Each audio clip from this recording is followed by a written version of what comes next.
A'udzubillahi minasyaitonirrajim. Bismillahirrahmanirrahim. Assalamualaikum warahmatullahi wabarakatuh. Alhamdulillahirabbil alamin wa bihi nasta'in ala umuri dunya waddin. Wassalatu wassalamu ala nabiyyina Muhammadin wa ala alihi wa ashabihi ajma'in. Ya alimullah ma'alimna ma yanfa'una wa anfa'na bima 'allamtana wa zidna ilma wa arina al-haqqa haqqa warzuqna ittiba'ahu wa arina al-batila batila warzuqna ijtinabah. Rabbana zidna ilman warzuqna fahman warizqan thayyiban wa amalan mutaqabbalan. Ya Ghafur Rabbana innana amanna faghfir lana dzunubana wa qina adzabannar. Amma ba'd. Alhamdulillah, segala puji adalah milik Allah. Kembali kita berjumpa di channel iDream TV dalam program Keluarga Muslim, ya, di mana insyaallah kita akan sama-sama belajar tentang bagaimana cara mewujudkan rumah tangga yang sakinah, ya, penuh dengan ketentraman, mawaddah, penuh dengan rasa cinta, warahmah, penuh dengan rasa kasih sayang. Tidak lupa kita baca salawat dan salam. Allahumma sholli ala sayyidina Muhammad wa ala ali sayyidina Muhammad. Assalamualaikum ayuhan nabi warahmatullahi wabarakatuh. Semoga Allah terima salawat, ya, dan juga salam yang kita baca dan dilimpah curahkan kepada para nabi dan para rasul, wabil khusus Rasulullah Muhammad sallallahu alaihi wasallam. Dan semoga kita termasuk ke dalam kelompok orang yang akan berbahagia ketika berjumpa dengan Allah nanti di yaumul mahsyar, dijauhkan dari siksa api neraka, dimasukkan ke dalam surga, dan dipertemukan dengan Rasulullah sallallahu alaihi wasallam. Insyaallah, amin ya rabbal alamin. Sahabat iDream yang dirahmati Allah dimanapun Anda berada, dalam kesempatan kali ini di program Keluarga Muslim, saya ingin mengangkat satu tema tentang visi keluarga Muslim, yaitu menjadikan ajaran Islam sebagai rujukan. Dalam hal ini, sahabat iDream yang dirahmati Allah, ya, keluarga Muslim adalah keluarga yang sadar, ya, yang betul-betul menyadari akan pengetahuan dan pemahaman terhadap agamanya. Judulnya aja keluarga Muslim. Maka dia harus paham, harus tahu tentang apa itu Islam, apa saja ajaran Islam, apa saja hal yang dilarang, yang diperintahkan di dalam Islam. Karenanya jika kita mengatakan bahwa Islam adalah solusi dari masalah kita, ya, yang beragam ini, atau mungkin kita mengatakan bahwa kita butuh Islam untuk memberikan solusi dari berbagai persoalan kehidupan rumah tangga kita misalnya, maka tentu, ya, hal itu membutuhkan usaha yang besar, ya, dari diri kita. Dan dalam hal ini, ya, yang bisa membantu kita, ya, di dalam mengatasi berbagai persoalan yang kita hadapi, ya, ajaran Islam itu sendiri. Ya, sebagaimana misalnya Allah sebutkan di dalam Al-Quran, di dalam surah As-Saff, salah, ya, wa may yattaqillaha yaj'al lahu makhrajan wa yarzuqhu min haitsu la yahtasib. Wa may yatawakkal 'ala Allah fa huwa hasbuh. Siapa yang bertakwa kepada Allah, maka Allah akan menjadikannya, akan memberinya jalan keluar dari berbagai persoalan. Yaj'al lahu makhrajan wa yarzuqhu min haitsu la yahtasib. Bahkan Allah akan memberikan rezeki dari yang tidak disangka-sangka. Jadi ketika seseorang mengatakan dirinya adalah orang yang bertakwa, ya, tentu itu sama dengan bahwa dia paham, ya, dia mengamalkan, menjalankan ajaran Islam, kan gitu. Karena kata takwa itu sendiri tidak mungkin kita raih kalau kita tidak menguasai, ya, memahami dan mengamalkan prinsip-prinsip ajaran Islam, itu tidak mungkin. Bahkan istilah takwa itu sendiri bagian dari ajaran Islam. Ya, kalau kita baca misalnya di undang-undang, di aturan, ya, bahkan dalam sila, dalam tujuan-tujuan, ya, pendidikan negara kita itu kan ada istilah kata membentuk manusia yang bertakwa kepada Tuhan, ya. Takwa itu sendiri, ya, asalnya dari Islam, dari ajaran Islam. Maka kemudian, ya, kita harus bisa mengarahkan diri kita dan keluarga kita untuk ke sana. Bagaimana sebisa mungkin kita mampu mengamalkan ya pertama ya kita pahami dulu ya ajaran Islam itu seperti apa, lalu kemudian kita coba mengamalkannya, lalu kemudian itu menjadi bagian karakter dalam kehidupan kita. Nah, itu namanya kita menjadikan Islam sebagai rujukan ya. Dan itu harus menjadi visi keluarga muslim ya. Jadi bohong namanya kalau kita mengaku kita ini keluarga muslim tapi kemudian rujukan kehidupan kita bukan Islam. Rujukan kita pendapat profesor dari barat misalnya, ahli psikologi dari Cina misalnya. Ya bukannya nggak boleh itu kan, tapi kalau mendulukan itu daripada Islam, daripada Nabi Muhammad, daripada alim ulama kita, ya aneh aja gitu kan. Karena ada tuh ya orang yang berbangga dengan ajaran-ajaran itu ya di luar ajaran Islam dan menjadikannya sebagai pakem ya di dalam kehidupan dia ada begitu. Lucunya di KTP-nya agamanya Islam. Ya, jadi disebut dengan istilah Islam KTP. Nah karena itu kemudian ya, yang pertama kita harus sadari bahwa untuk menerima Islam sebagai kebutuhan dasar ya dan juga sumber yang mudah untuk dipahami, baik itu tentang ideologi ya, tingkah laku, sopan santun, hubungan antar sesama manusia, perdagangan, bisnis ya, kan semuanya itu kan bagian dari kehidupan kita dan itu harus kita jadikan kita harus menjadikan Islam sebagai rujukan dalam hal itu semua. Ya, di keluarga kita kan macam-macam gitu ya aktivitasnya gitu kan ya, berdagang, ngajar, apalagi anak kita punya profesi gitu kan, ke sekolah dan sebagainya. Maka semuanya itu aktivitas-aktivitas dalam keluarga kita rujukannya harus dari ajaran Islam. Anaknya bingung nih mau nyekolahin anak kemana ya, rujuklah ke dalam agama kita ya. Bagaimana seharusnya ya anak-anak ini menjalani kehidupannya. Ini kan profesi macam-macam tuh ya. Kalau nggak kita rujuk ke Quran, nanti kita menyesal. Bukan berarti semuanya harus jadi kiai, enggak ya. Kalau bicara Islam semua harus jadi ustadz ya, enggak lah gitu kan. Dalam Al-Quran sendiri kan ada ayat tentang bisnis, berarti kan harus ada yang jadi bisnismen ya. Di dalam Al-Quran ada ayat tentang keamanan, berarti harus ada yang jadi penjaga keamanan ya, tentara, polisi ya, sebutlah gitu kan. Di dalam Al-Quran sendiri ada ayat tentang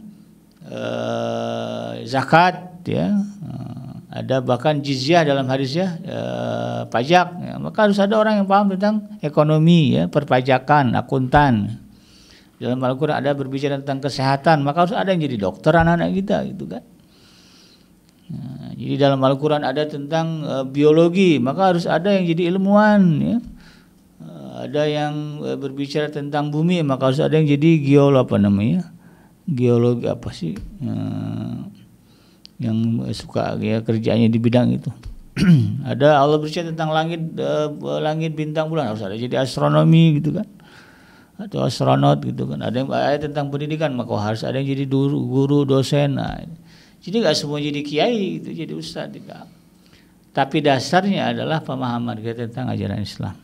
Karena pada prinsipnya seorang muslim ya, sebagaimana yang Allah tegaskan di dalam surah Al-An'am ya, surah yang ke-6 ayat yang ke-162 dan ayat yang ke-163, Qul, katakanlah, inna sholati, sesungguhnya salatku, wa nusuki ya, hidupku, wa mahyaya, wa nusuki ibadahku ya, wa mahyaya hidupku, wa mamati kematianku, lillahi rabbil alamin ya, semata-mata untuk Tuhan semesta alam. La syarika lahu, tidak ada sekutu bagi Allah. Wa bidzalika umirtu, dan atas itu aku diperintahkan. Wa ana awwalul muslimin, dan aku adalah orang yang pertama menyerahkan diri kepada Allah. Jadi inilah prinsip dasar ya kita sebagai seorang muslim, dan ini kemudian kita jabarkan, kita terapkan di dalam kehidupan kita berkeluarga. Ya, kalau di sini perintahnya inna sholati, ya katakanlah sesungguhnya salatku, maka dalam konteks keluarga ya, kita ganti itu ya, kunya dengan kami, ya, sesungguhnya salat kami, ya, keluarga kami, wa nusuki, ya, ibadah-ibadah kami yang lainnya, wa mahyaya, kehidupan, wa mahyaya dan kehidupan kami, wa mamati dan kematian kami ini ya Allah lillahi rabbil alamin, kami persembahkan untukmu. Nah itu prinsipnya. Anak kita jadi dokter, lillah prinsipnya. Anak kita jadi tentara, lillah prinsipnya. Jadi polisi, lillah prinsipnya. Nanti kalau jadi polisi, kalau dalam konsep lillahnya itu tegak, nggak gampang dia dibayarnya. Kan ada tuh yang lagi viral ya, bayar.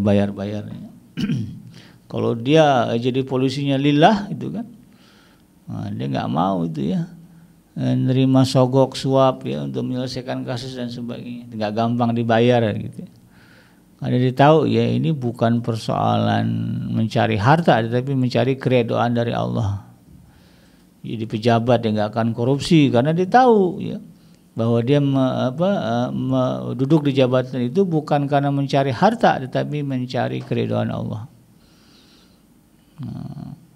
Bukan semata-mata anak-anak kita ini berprofesi dengan keragaman itu ya, untuk mencari harta dunia, kekayaan dunia, tapi lebih dari itu mencari keridhaan Allah Subhanahu wa taala. Sehingga anak-anak kita nanti ya, dia akan menjadikan itu sebagai timbangan di dalam memutuskan urusan mereka. Ini ada orang mau nyogok, kalau gue terima Allah redho nggak nih, kan gitu ya. Nah, jadi bagaimana dia mencari keridhaan Allah. Ini atasan nyuruh saya begini, kalau saya lakuin ridho nggak nih Allah. Kalau udah bertentangan dengan keridhaan Allah, dia nggak mau. Walaupun kemudian ujung-ujungnya harus mengorbankan pangkatnya, jabatannya, ya nggak naik pangkat ya karena orangnya lempeng lurus, biarin aja. Yang penting Allah ridho, ntar di akhirat dia paling tinggi pangkatnya, kan gitu. Prinsipnya. Kenapa? Karena dasarnya adalah kecintaan kepada Allah dan Rasulnya. Nah, itu kan soko guru ajaran Islam itu kan mahabbah ya, mahabbah kepada Allah, cinta kepada Allah dan cinta kepada Rasul ya. Dan untuk bisa mencintai Allah dan Rasulnya ya, maka ya kita harus terlibat dalam berbagai amal perbuatan yang disukai Allah ya. Atau amal perbuatan yang disukai oleh Rasul. Maka ada istilahnya apa? Mengikuti sunnah Nabi, cara hidup Nabi. Sehingga nanti ketika kita di yaumul mahsyar, ketika kita memang mengharapkan syafaat dari Rasulullah, ketemu dengan Rasulullah, kita bisa bilang, ya Rasul, dulu saya hidup dengan cara bagaimana Anda hidup. Saya makan dengan bismillah karena engkau pernah mengatakan begitu. Engkau perintahkan kami memelihara jenggot, membedakan dengan yang bukan muslim. Aku buat nih ya Rasul gitu ya. Engkau suka pakai baju yang terang putih ya, saya senang juga pakai baju warna putih ya Rasul. Nah itu kan nanti ada jejak digitalnya gitu kan. Kalau itu yang kita lakukan, maka insya Allah ya syafaat Rasulullah yang dijanjikan di dalam hadisnya itu akan kita dapatkan. Nah, ketika kita ingin dicintai oleh Allah Subhanahu wa taala, kan ayatnya jelasnya kul in kuntum tuhibbunallaha fattabi'uni yuhibbukumullah wa yaghfir lakum dzunubakum. Jadi siapa yang mencintai, katakanlah jika kalian betul-betul mencintai Allah ya, maka ikutilah aku, kata Rasulullah SAW. Fattabi'uni yuhibbukumullah, niscaya Allah akan mencintai kalian. Wa yaghfir lakum dzunubakum, dan Allah akan mengampuni segala dosa-dosa kalian. Allahu ghafurur rahim, karena Allah itu Maha Pengampun lagi Maha Penyayang. Jadi ya prinsipnya seperti itu. Ya, kalau memang kita ingin mencintai Allah, ikuti Rasul. Ya, dengan mengikuti Rasulullah SAW, maka secara otomatis ya, akan mendapatkan cintanya Allah. Karena Rasulullah hidup ya, untuk mencari cintanya Allah, kan begitu. Ya, cara hidup Rasulullah itu bagaimana cinta Allah kepada beliau semakin besar. Nah itu kita ikutin, maka insya Allah efeknya juga sama. Nah itu dalam keluarga kita harus begitu. Ya, dasar ya visi keluarga kita adalah bagaimana Allah dari hari ke hari makin mencintai kita. Nah, itu yang kita tanamkan kepada anak-anak kita, istri kita, adinda. Jangan sampai kita berumah tangga, tapi makin lama berumah tangga Allah makin benci sama kita. Kenapa? Karena hidup kita, cara kita berumah tangga enggak seperti yang Allah cintai, ya, enggak seperti yang Allah sukai. Banyak hal-hal yang tidak Allah ridho dalam rumah tangga kita. Perselingkuhan lah, perzinahan lah, ya. Kemudian apalagi ya, iri-irian, dengki-dengkian lah dengan tetangga, gimana? Kalau begitu cara hidup kita ini tentu makin jauh dari Allah. Maka tekankan ini kepada keluarga kita bilang kepada mereka, visi kita adalah makin hari ya, semakin lama kita berumah tangga, Allah semakin cinta dengan keluarga kita. Kita menjadi keluarga yang dicintai oleh Allah dan Rasulnya. Itu visinya ya. Bukan justru kemudian makin lama kita berumah tangga Allah makin benci ya. Akhirnya rumah tangga kita porak-poranda, kacau balau gitu kan. Kenapa? Ya itu tadi, karena selama menjalani kehidupan rumah tangga jauh dari prinsip ya, ketaatan kepada Allah dan juga ketaatan kepada Rasulullah SAW.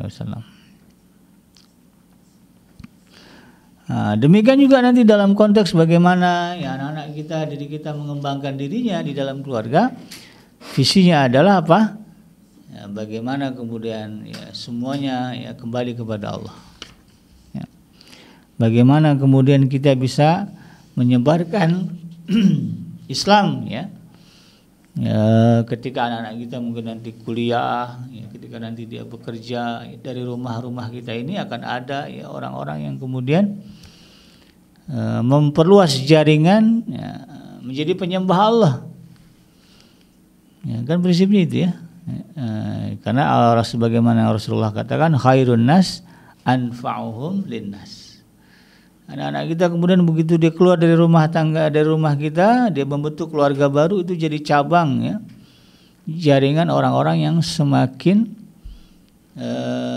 orang-orang yang betul-betul mendatangkan manfaat dan masalah bagi orang-orang di sekitarnya. Punya anak 10 ya, ke-10-nya jadi orang baik. Nanti dia punya anak lagi jadi cucu kita, jadi orang baik juga. Ya Allah, luar biasa. Dan itu jadi investasi besar bagi keluarga kita. Bagi kita terutama sebagai orang tua. Kan kita pengen ya di akhirat itu kita ongkang-ongkang ya. Enggak lagi kita kan betul-betul beristirahat di akhirat itu kan. Tapi kemudian masih ada nanti kiriman pahala ya dari anak-anak kita, cucu kita, cicit kita. Kenapa? Karena ternyata mereka adalah buah dari upaya kita selama di alam dunia menjalankan, menerapkan visi keluarga muslim. Nah, ini yang kemudian kita harus tegaskan di dalam keluarga kita. Mudah-mudahan ya sahabat yang dirahmati Allah, apa yang saya sampaikan ini membangkitkan kesadaran kita untuk membangun atau mempertegas lagi visi keluarga muslim ya di dalam rumah tangga kita, yaitu menjadikan ajaran Islam sebagai rujukan. Apa-apa rujuk ke dalam Quran, apa-apa rujuk ke dalam hadis ya. Istri kita punya masalah, cek di dalam Al-Quran, cek di dalam hadis. Anak kita menanyakan sesuatu tentang masa depan dia, cek di dalam Al-Quran dan hadis. Ya, bingung mau menentukan sekolah yang mana, ya, pertimbangannya harus Al-Quran dan hadis ya, gitu aja lah ya. Ajaran Islam. Sehingga kemudian kalaupun nanti Allah tanya kenapa kamu memutuskan melakukan ini itu, nah, kita mengatakan ya Allah, pertimbangannya adalah apa yang kau sebutkan di dalam Al-Quran, apa yang Rasulullah SAW ajarkan di dalam hadisnya. Nah, kalaupun kita dianggap salah langkah ya nggak masalah, karena apa? Ya, kita sudah berusaha mengembalikannya kepada Islam. Tapi yakinlah ya, ketika kita sudah punya etikat, ya, punya azam, ya, punya hasrat niat ya, ingin seperti itu, maka Allah tidak akan menyia-nyiakan itu, maka Allah akan memberikan kita petunjuk ya. Ya, ke arah jalan yang lebih baik, jalan yang akan membahagiakan kita ya, makanya kemudian kalau berbicara sholat ya, selagi orang Islam ini keluarga kita sholat ya, maka insya Allah kita akan ditunjuki Allah ke jalan yang lurus, jalan yang benar ya, untuk sampai kepada Dia. Karena kan setiap sholat kita mengatakan ihdinas siratal mustaqim, tunjukkanlah kami ya Allah jalan yang lurus. Lurus kemana ya? Lurus sampai menghadap Allah, ketemu kepada Allah. Ya, lurusnya kemana ya? Ke sorga gitu kan, nggak kemana-mana. Ya, jadi penting bagi kita untuk kemudian memastikan anggota keluarga kita menjalankan ya, perintah sholat ya, yang merupakan bagian dari ajaran Islam. Demikian sahabat hadirin, mudah-mudahan bermanfaat. Yang benar datangnya dari Allah, yang salah semata-mata lahir dari kealfaan dan kehilapan saya pribadi. Saya bikinnya pamit undur. Hasbiyallahu la ilaha illa huwa alaihi tawakkaltu wa huwa rabbul arsyil azim. Subhanaka Allahumma rabbana wa bihamdika asyhadu an la ilaha illa anta astaghfiruka wa atubu ilaik. Walhamdulillahirabbil alamin. Assalamualaikum warahmatullahi wabarakatuh.